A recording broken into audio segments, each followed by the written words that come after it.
Ngay cả việc chặt hơn vào giá hết. Đến nay, Singapore là đối tác kinh tế then chốt và nhà đầu tư FDI nhiều thứ khác.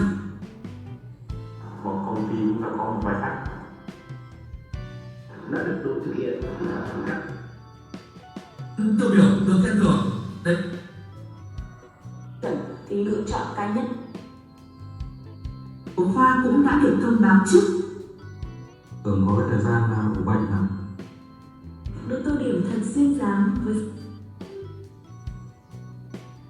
bản cũng như là sự hoạt động của cái chính quyền cấp xã, thì đến nay chính quyền cấp xã đã ra được quyết định phê duyệt phương án đền bù đầu tiên và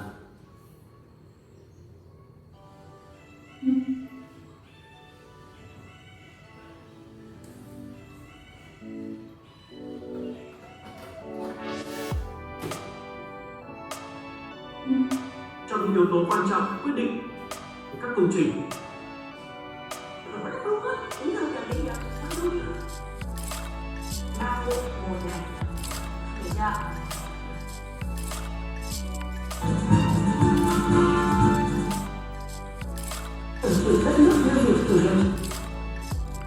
cũng đã có những kế hoạch để mang công an việc làm về cho các thành viên. Ngoài ra thì các thành viên vào trong thì hội chúng tôi